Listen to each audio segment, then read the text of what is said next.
আসসালামু আলাইকুম। স্বাগত জানাচ্ছি আপনাকে এক্সপ্রেস ওয়ার্ল্ড নিউজের আন্তর্জাতিক সংবাদে। শুরুতেই থাকছে সংবাদ শিরোনাম। আলোচনায় যুক্তরাষ্ট্রের শর্ত মানতে রাজি নয় ইরান। শর্ত না মানলে চালানো হবে ভয়াবহ হামলা বলে ইরানকে হুঁশিয়ারি দিয়েছেন মার্কিন প্রেসিডেন্ট ডোনাল্ড ট্রাম্প। যুক্তরাষ্ট্র ইরানে হামলা করলে যুক্তরাষ্ট্রের সাথে ইরানে হামলায় যোগ দেবে ইসরায়েল বলে ঘোষণা দিয়েছে ইসরায়েলের প্রধানমন্ত্রী বেনিয়ামিন নেতানিয়াহু। ইরানে কেউ হামলা করার চেষ্টা করলে তাদের অস্তিত্বই শেষ করে দেওয়া হবে বলে যুক্তরাষ্ট্র এবং ইসরায়েলকে কড়া বার্তা দিয়েছে তেহরান। আগামী ১৫ দিনের ভিতরেই ইউক্রেন আত্মসমর্পণ না করলে ইউক্রেনে চালানো হবে ভয়াবহ হামলা বলে ইউক্রেনকে শেষ কথা জানিয়ে দিয়েছে পুতিন। এদিকে পাকিস্তানের সাথে সামরিক এবং প্রতিরক্ষা খাতে লিখিতভাবে চুক্তি সম্পন্ন করেছে বাংলাদেশ, যা দেখে মাথায় হাত নরেন্দ্র মোদীর। এতক্ষণ শুনছিলেন এক্সপ্রেস ওয়ার্ল্ড নিউজের আন্তর্জাতিক সংবাদ শিরোনাম। এখন বিস্তারিত। যুক্তরাষ্ট্র ও ইরানের মধ্যে চলমান আলোচনায় কোনো সমঝোতায় পৌঁছানো যায়নি। যুক্তরাষ্ট্র যে শর্তগুলো দিয়েছে সেগুলো মানতে স্পষ্টভাবে অস্বীকৃতি জানিয়েছে তেহরান। এরই প্রেক্ষিতে ইরানকে কঠোর হুঁশিয়ারি দিয়েছেন United states president Donald Trump. তিনি বলেছেন, নির্ধারিত শর্ত না মানলে ইরানের ওপর চালানো হবে ভয়াবহ সামরিক হামলা। হোয়াইট হাউস থেকে দেওয়া এক বিবৃতিতে বলা হয়, ইরানের পারমাণবিক কর্মসূচি নিয়ে যুক্তরাষ্ট্র দীর্ঘদিন ধরেই উদ্বিগ্ন। আলোচনার মাধ্যমে সমাধান চাইলেও তেহরান বারবার সেই প্রস্তাব প্রত্যাখ্যান করেছে। যুক্তরাষ্ট্রের দাবি, ইরানকে তাদের ইউরেনিয়াম সমৃদ্ধকরণ কার্যক্রম সীমিত করতে হবে এবং আন্তর্জাতিক পরিদর্শকদের পূর্ণাঙ্গ প্রবেশাধিকার দিতে হবে। তবে এসব শর্তকে সার্বভৌমত্বের উপর আঘাত বলে আখ্যা দিয়েছে ইরান। এদিকে United states president Donald Trump স্পষ্ট ভাষায় জানিয়ে দিয়েছেন, কূটনৈতিক পথের দরজা এখনও খোলা থাকলেও ধৈর্যের সীমা শেষের পথে।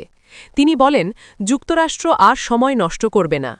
ইরান যদি তাদের অবস্থান পরিবর্তন না করে তাহলে সামরিক বিকল্প বিবেচনায় নিতে দ্বিধা করবে না ওয়াশিংটন। তার এই বক্তব্যের পর মধ্যপ্রাচ্য জুড়ে নতুন করে উদ্বেগ ছড়িয়ে পড়ে। তেহরানের পক্ষ থেকে জানানো হয়েছে, তারা কোনো চাপের কাছে নতি স্বীকার করবে না। ইরানের শীর্ষ নেতারা বলেছেন, যুক্তরাষ্ট্রের হুমকি নতুন কিছু নয়। অতীতেও এমন হুমকি এসেছে, কিন্তু ইরান নিজেদের প্রতিরক্ষা সক্ষমতা বাড়িয়ে তুলেছে। তারা দাবি করেছে, ইরানে হামলা চালানো হলে তার জবাব শুধু একটি দেশেই সীমাবদ্ধ থাকবে না, পুরো অঞ্চলেই এর প্রভাব পড়বে। বিশ্লেষকদের মতে, বর্তমান পরিস্থিতি অত্যন্ত স্পর্শকাতর, আর যুক্তরাষ্ট্র ও ইরানের মধ্যে সরাসরি সংঘাত শুরু হলে তা দ্রুতই বড় আকার ধারণ করতে পারে। উপসাগরীয় অঞ্চল, তেল সরবরাহ ব্যবস্থা এবং বৈশ্বিক অর্থনীতিতে এর মারাত্মক প্রভাব পড়ার আশঙ্কা রয়েছে। ইতোমধ্যেই আন্তর্জাতিক বাজারে তেলের দামে অস্থিরতা দেখা যাচ্ছে। এদিকে জাতিসংঘ সহ বিভিন্ন আন্তর্জাতিক সংস্থা উভয় পক্ষকে সংযম দেখানোর আহ্বান জানিয়েছে। তারা চাইছে, যে কোনো ধরনের সামরিক পদক্ষেপের আগে আবারও আলোচনায় বসুক যুক্তরাষ্ট্র ও ইরান। তবে বর্তমান বক্তব্য ও অবস্থান দেখে সমাধানের পথ সহজ হবে বলে মনে করছেন না কূটনৈতিকরা।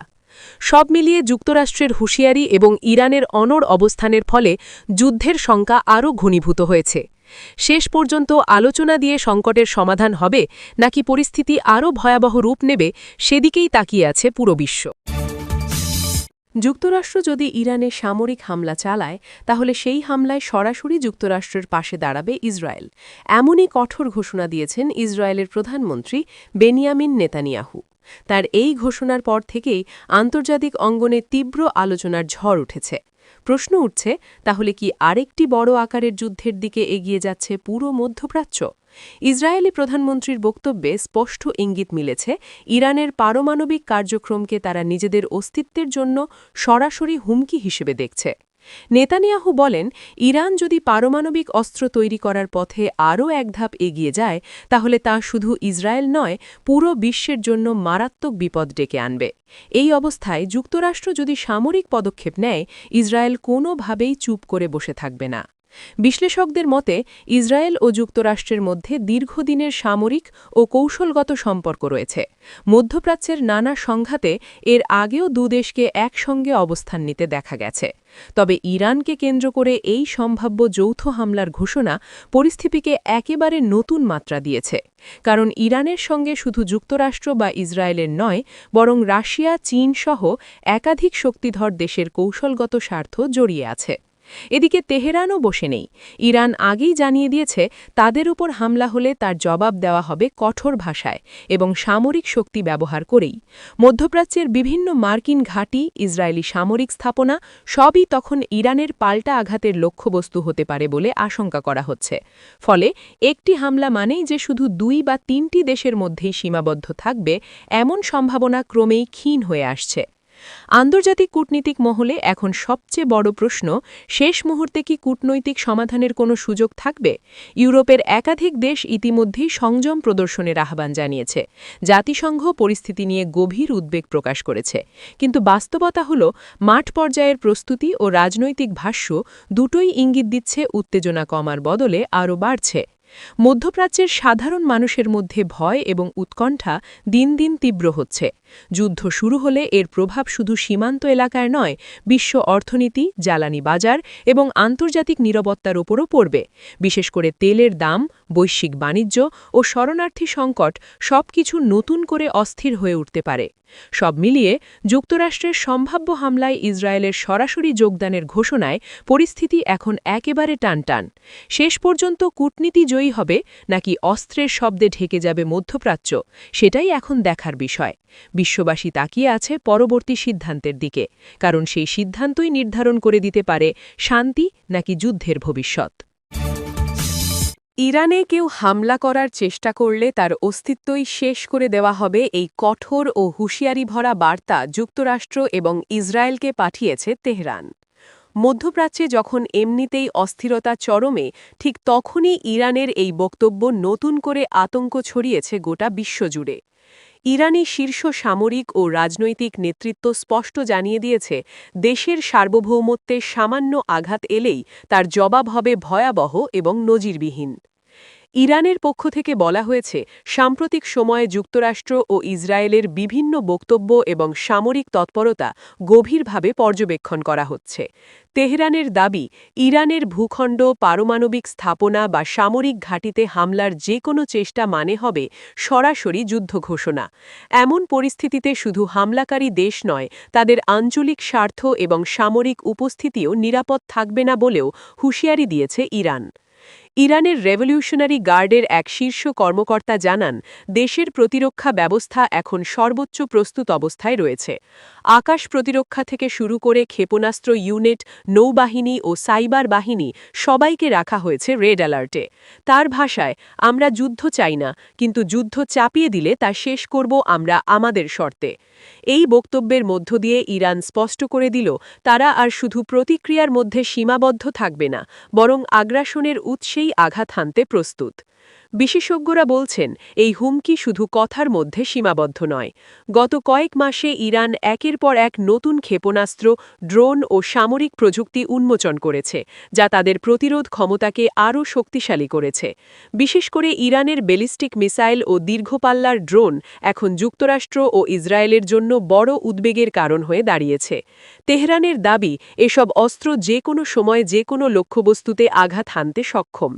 এদিকে যুক্তরাষ্ট্র ও ইসরায়েলের পক্ষ থেকে সরাসরি কোনো জবাব না এলেও কূটনৈতিক তৎপরতা বেড়েছে বলে জানা যাচ্ছে।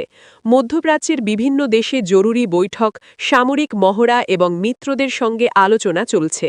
অনেকের আশঙ্কা, পরিস্থিতি যদি নিয়ন্ত্রণের বাইরে যায়, তাহলে তা শুধু মধ্যপ্রাচ্যেই সীমাবদ্ধ থাকবে না, এর প্রভাব পড়বে বৈশ্বিক রাজনীতিতে ও অর্থনীতিতেও। সব মিলিয়ে ইরানের এই বার্তা স্পষ্ট করে দিয়েছে, দেশটি আর কোনো চাপ বা হুমকির কাছে নতি স্বীকার করবে না। আক্রমণের জবাব আক্রমণেই দেওয়া হবে, আর সেই জবাব কতটা ভয়ঙ্কর হতে পারে তা নিয়ে এখন বিশ্বজুড়ে চলছে জল্পনা কল্পনা। পরিস্থিতি কোন দিকে যায় সেটাই এখন দেখার বিষয়। এদিকে ইউক্রেন যুদ্ধকে ঘিরে নতুন করে চরম উত্তেজনা ছড়িয়ে পড়েছে পুরো ইউরোপ জুড়ে। রাশিয়ার পক্ষ থেকে এবার সরাসরি চূড়ান্ত হুঁশিয়ারি দেওয়া হয়েছে ইউক্রেনকে। আগামী 15 দিনের মধ্যে যদি ইউক্রেন আত্মসমর্পণ না করে, তাহলে দেশটির ওপর চালানো হবে ইতিহাসের অন্যতম ভয়াবহ সামরিক হামলা। এমনই কঠোর বার্তা পৌঁছে দিয়েছেন রাশিয়ার প্রেসিডেন্ট ভ্লাদিমির পুতিন। রুশ গণমাধ্যমের বরাতে জানা গেছে, এক উচ্চ পর্যায়ের নিরাপত্তা বৈঠকে পুতিন স্পষ্ট ভাষায় বলেন, আর কোনো ধৈর্য নেই। কূটনীতি ব্যর্থ হলে সামরিক শক্তিই হবে শেষ সিদ্ধান্ত। তার এই বক্তব্যের পরপরই ইউক্রেন সীমান্তে রাশিয়ার সেনা তৎপরতা বহুগুণ বেড়ে গেছে বলে দাবি করছে বিভিন্ন আন্তর্জাতিক গোয়েন্দা সংস্থা। সূত্র বলছে ইতিমধ্যেই ইউক্রেনের পূর্ব ও দক্ষিণ সীমান্তে মোতায়েন করা হয়েছে অতিরিক্ত ট্যাঙ্ক ইউনিট, দূরপাল্লার ক্ষেপণাস্ত্র ব্যবস্থা এবং যুদ্ধবিমান। কৃষ্ণ সাগর এলাকায় রুশ নৌবাহিনীর উপস্থিতিও আগের যে কোনো সময়ের তুলনায় বেশি। সামরিক বিশ্লেষকদের মতে এটি পূর্ণমাত্রার হামলারই প্রস্তুতি। এদিকে রাশিয়ার এই চূড়ান্ত আল্টিমেটামের পর ইউক্রেনে জরুরি বৈঠক ডেকেছেন প্রেসিডেন্ট ভলোদিমির জেলেনস্কি। রাজধানী কিয়েভ সহ বিভিন্ন গুরুত্বপূর্ণ শহরে জারি করা হয়েছে সর্বোচ্চ সতর্কতা। সাধারণ নাগরিকদের জন্য বাংকার প্রস্তুত রাখা, হাসপাতালগুলোতে জরুরি চিকিৎসা ব্যবস্থা জোরদার করা এবং সীমান্তবর্তী এলাকা থেকে মানুষ সরিয়ে নেওয়ার কাজ শুরু হয়েছে। ইউক্রেন সরকার জানিয়েছে তারা কোনো ধরনের চাপের কাছে নতি স্বীকার করবে না। জেলেনস্কির ঘনিষ্ঠ এক উপদেষ্টা বলেন, আত্মসমর্পণের প্রশ্নই আসে না, আমরা শেষ পর্যন্ত লড়াই করব। তবে বাস্তবতা হল রাশিয়ার এই হুমকি ইউক্রেনের ভবিষ্যৎ নিয়ে নতুন করে বড় প্রশ্ন তুলেছে। অন্যদিকে রাশিয়ার বক্তব্যকে ঘিরে বিশ্ব রাজনীতিতেও শুরু হয়েছে তীব্র প্রতিক্রিয়া। যুক্তরাষ্ট্র, ন্যাটো এবং ইউরোপীয় ইউনিয়নের নেতারা জরুরি বৈঠকে বসেছেন। তারা রাশিয়াকে সংযম দেখানোর আহ্বান জানালেও এখনও পর্যন্ত কোনো কার্যকর সমাধানের ইঙ্গিত পাওয়া যায়নি। বিশ্লেষকরা বলছেন, যদি সত্যিই ইউক্রেন আত্মসমর্পণ না করে এবং রাশিয়া পূর্ণমাত্রার হামলা চালায়, তাহলে এর প্রভাব শুধু ইউক্রেনেই সীমাবদ্ধ থাকবে না, পুরো ইউরোপের নিরাপত্তা ব্যবস্থা ভেঙে পড়তে পারে। বিশ্ব অর্থনীতিতে নেমে আসতে পারে ভয়াবহ ধাক্কা, আর যুদ্ধ ছড়িয়ে পড়ার আশঙ্কাও উড়িয়ে দেওয়া যাচ্ছে না। সবচেয়ে বড় প্রশ্ন এখন একটাই, এই 15 দিনের সময়সীমার মধ্যে কি শেষ মুহূর্তে কোনো কূটনৈতিক সমাধান আসবে, নাকি বিশ্ব আবারও ঢুকে পড়বে আরও বড় ও ভয়ঙ্কর এক যুদ্ধের অন্ধকারে? সময়ই বলে দেবে। তবে আপাতত আতঙ্ক, অনিশ্চয়তা আর যুদ্ধের ছায়া ক্রমেই ঘনিয়ে আসছে ইউক্রেনের আকাশে। এদিকে দক্ষিণ এশিয়ার রাজনীতিতে নতুন করে আলোচনার ঝড় তুলেছে বাংলাদেশ ও পাকিস্তানের মধ্যে সামরিক ও প্রতিরক্ষা খাতে লিখিত চুক্তি সম্পন্ন হওয়ার খবর। দীর্ঘ আলোচনার পর দেশের প্রতিরক্ষা মন্ত্রণালয়ের প্রতিনিধিদের উপস্থিতিতে আনুষ্ঠানিকভাবে এই চুক্তিতে স্বাক্ষর হয়। চুক্তির আওতায় সামরিক প্রশিক্ষণ, প্রতিরক্ষা প্রযুক্তি বিনিময়, যৌথ মহড়া এবং গোয়েন্দা তথ্য আদান-প্রদানের বিষয়টি গুরুত্ব পেয়েছে বলে জানিয়েছেন সংশ্লিষ্ট সূত্রগুলো। বাংলাদেশ সরকারের পক্ষ থেকে বলা হয়েছে, এটি কোনো দেশের বিরুদ্ধে নয়, বরং জাতীয় নিরাপত্তা জোরদার এবং আঞ্চলিক স্থিতিশীলতা বজায় রাখার কৌশলগত পদক্ষেপ। সাম্প্রতিক সময়ে বৈশ্বিক নিরাপত্তা পরিস্থিতির দ্রুত পরিবর্তনের প্রেক্ষাপটে বাংলাদেশ তার প্রতিরক্ষা সক্ষমতা আধুনিক ও বহুমুখী করতে চায়। সেই লক্ষ্যেই বন্ধুপ্রতিম বিভিন্ন দেশের সঙ্গে সামরিক সহযোগিতা বাড়ানো হচ্ছে। অন্যদিকে পাকিস্তান এই চুক্তিকে দুই দেশের ঐতিহাসিক সম্পর্কের নতুন অধ্যায় বলে আখ্যা দিয়েছে। ইসলামাবাদের মতে এই চুক্তির মাধ্যমে প্রতিরক্ষা খাতে পারস্পরিক আস্থা আরও শক্তিশালী হবে এবং দক্ষিণ এশিয়ায় একটি ভারসাম্যপূর্ণ শক্তি কাঠামো গড়ে উঠবে। পাকিস্তানি সামরিক বিশ্লেষকরা বলছেন, বাংলাদেশ ও পাকিস্তানের সহযোগিতা ভবিষ্যতে আরও বিস্তৃত হতে পারে। কিন্তু এই চুক্তির খবর প্রকাশ্যে আসতেই দিল্লিতে শুরু হয়েছে তীব্র প্রতিক্রিয়া। বিশেষ করে ভারতের প্রধানমন্ত্রী নরেন্দ্র মোদী ও তার নিরাপত্তা উপদেষ্টাদের কপালে চিন্তার ভাঁজ স্পষ্ট হয়ে উঠেছে। ভারতীয় রাজনৈতিক ও সামরিক মহলের একটি বড় অংশ মনে করছে, এই চুক্তি আঞ্চলিক ভূ-রাজনীতিতে নতুন সমীকরণ তৈরি করতে পারে, যা ভারতের কৌশলগত স্বার্থের জন্য চ্যালেঞ্জ হয়ে দাঁড়াতে পারে। ভারতীয় গণমাধ্যমে ইতোমধ্যেই শিরোনাম হচ্ছে, দক্ষিণ এশিয়ায় নতুন সামরিক জোট। বিশ্লেষকরা বলছেন, বাংলাদেশ এতদিন পররাষ্ট্রনীতিতে ভারসাম্য রক্ষা করে চললেও এই চুক্তি ভারতের জন্য এক ধরনের সতর্কবার্তা। বিশেষ করে বঙ্গোপসাগর ও পূর্বাঞ্চলীয় সীমান্তের নিরাপত্তা নিয়ে নতুন করে ভাবতে বাধ্য হবে দিল্লি।